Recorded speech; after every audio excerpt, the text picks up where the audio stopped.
Okay, this is what I like to call sort of my mobile studio.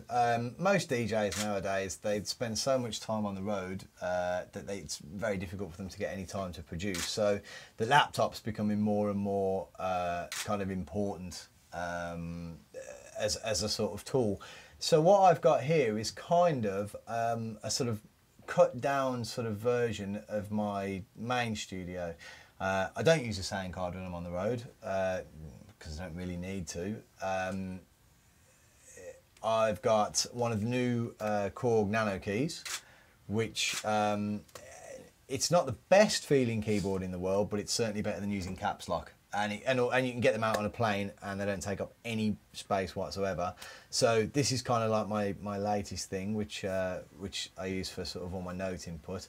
And then basically, if we just want to have a zoom in on here, I've got just 5 audio tracks just for quickly throwing kicks and effects and whatever. A Guru, 3 ES1s, an ESX24, 3 of those, sorry. And then I've also got Fab Filter's new synth Twin, which I'm currently, the reason these are on here is I'm currently designing sound set for them. So that will be available for download later in the year.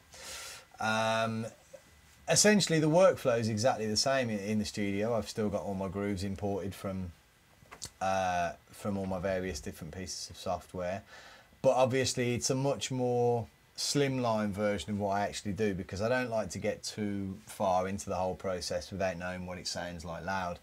I've still got all my same screen set buttons that I would use in the studio, so I can flick between all the different aspects of Logic.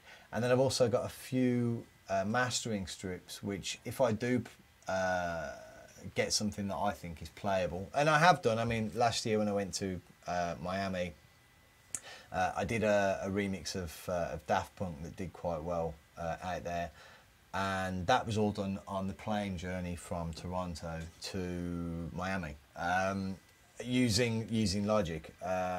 So I've just got a few sort of very simple mastering strips like this one here, which is just kind of like a vintage warmer sort of bass strip.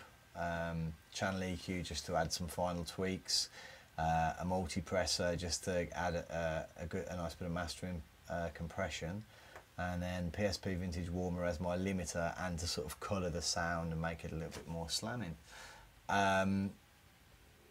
Again, all the plugins that I use are pretty much the same as the ones I've got in my studio, apart from I haven't got all the big boys like Goliath and Symphonic Orchestra and everything in there. Not because I don't have the space, because I had a 320 gig hard drive put in this one, but more to be honest, I don't like carrying iLok keys around, because every time I've used one before I've snapped it putting it in my bag. But all the rest of the stuff I've got, you know, all the Fab Filter stuff, all of FXpansion stuff, Limplug, Native Instruments, REFX, Nexus and Vanguard, both brilliant synths. I've got the full version of Omnisphere on there, that ate about half of my hard drive, and Stylus Remix for pulling stuff up, you know, quick sort of shakers and percussion and whatever. So that's it really. That's kind of what I use for all the main sketches of most of the tracks that you hear when they come out. So the portable studio.